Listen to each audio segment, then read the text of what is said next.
आपले स्वामी बोलतात, "अरे, ह्यापुढे तांदूळ धुतलेले पाणी पीत जा." स्वामी लीला. स्वामी भक्त हो आजची स्वामीवाणी.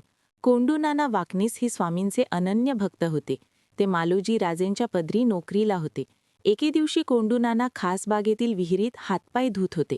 त्याच वेळेला तेथे एक युरोपियन अधिकारी येतो. कोंडूनाना विहिरीतील पाणी खराब करत आहेत हे बघून तो क्रोधित होतो. कोंडूनानांना लाथाबुक्क्या मारून यथेच्छ चोप देतो आणि बागेच्या बाहेर हाकलून देतो. स्वामी भक्त हो कोंडूनानास मरणप्राय दुःख होते हो, आणि ते थेट स्वामींच्या दरबारात येतात. अक्कलकोटचे खरे न्यायाधीश तर स्वामीच होते. स्वामी सोडून ते दुसरीकडे कुठे जाणार? असो, स्वामींकडे आल्यानंतर स्वामींना घडलेला सर्व प्रकार सांगतात.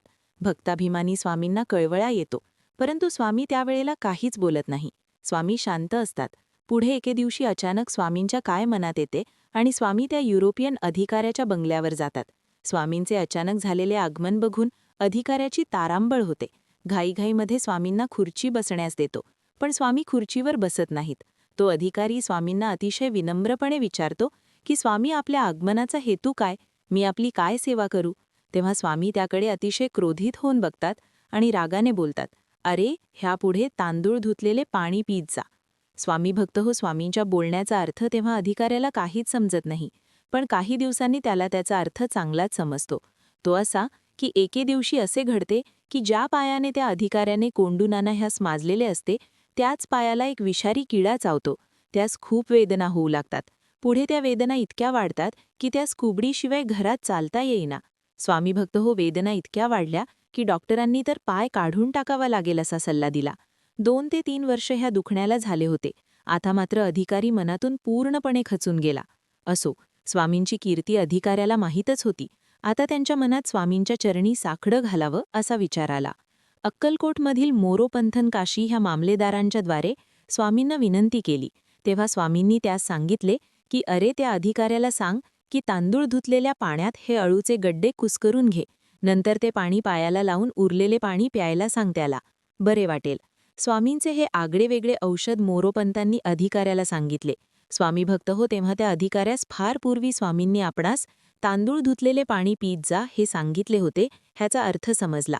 स्वामी भक्त हो आपणास आश्चर्याने सांगावेसे वाटते की स्वामी आज्ञेप्रमाणे अधिकाऱ्याने उपचार करताच 2-3 वर्षाचे दुखणे फक्त 8 दिवसात बरे झाले हो.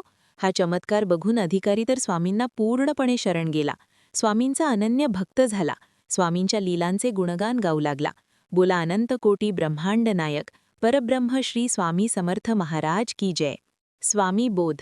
स्वामी भक्त हो वरील स्वामी लीलेतून स्वामी आपणास अनन्य भक्तियुक्त कर्माची शिकवण देत आहेत. स्वामी भक्त हो अनन्य भक्ती म्हणजे आपले प्रत्येक कर्म आणि त्याचे फळ हे स्वामींना समर्पित करायचे. त्याचे कर्ते पण स्वामींनाच द्यायचे. जसे वरील लीलेत कोंडूनाना ह्यांनी घडलेला प्रसंग स्वामींना सांगितला, म्हणजेच स्वामींना समर्पित केला. स्वामी, तुम्हीच सर्व न्यायनिवाडा करा असे सांगितले. स्वामी भक्त हो जेव्हा आपण स्वामींना सर्व कर्म समर्पित करतो तेव्हा आपला अहंकार विलीन होतो आणि घडणारी कर्म प्रत्यक्ष स्वामींच्याच सोबत घडतात. स्वामी भक्त हो मग वरील लीलेत सांगितल्याप्रमाणे स्वतः स्वामी त्या अधिकाऱ्यास त्याच्या कर्माचे फळ देतात. स्वामी भक्त हो जाता जाता हेच सांगावेसे वाटते की आपल्याला अनन्य भक्तियुक्त कर्म करायचे आहे, म्हणजेच आपल्याला प्रत्येक कर्म हे स्वामींच्याच सोबत करायचे आहे. हो, स्वामींच्या सोबत. जेव्हा आपण स्वामींना प्रार्थना करतो त्यानंतर आपल्या जीवनात असंख्य लोक येण्यास सुरुवात होते. स्वामी भक्त हो आपणास फक्त ही जागृती ठेवायची आहे की आपण त्या लोकांना निमित्त करून स्वामींच्याच सोबत व्यवहार करतो आहे, आणि ते जर काही देत असतील तर स्वामीच त्यांच्या शरीराला निमित्त करून आपणास देत आहेत. स्वामी भक्त हो ह्या अनन्य भक्तीचे जे फळ येईल ते साधेसुधे फळ नसून महाफळ असेल. ते शब्दात नाही सांगता येणार. स्वामी भक्त हो आपणास अतिशय विश्वास सांगितले जात आहे की त्यानंतर तुम्ही जीवनात येणाऱ्या प्रत्येक निर्जीव वा सजीवाला आपण फक्त धन्यवाद द्याल आणि बोलाल, धन्यवाद स्वामी, कोटी कोटी धन्यवाद, thanks Swami, thanks a lot.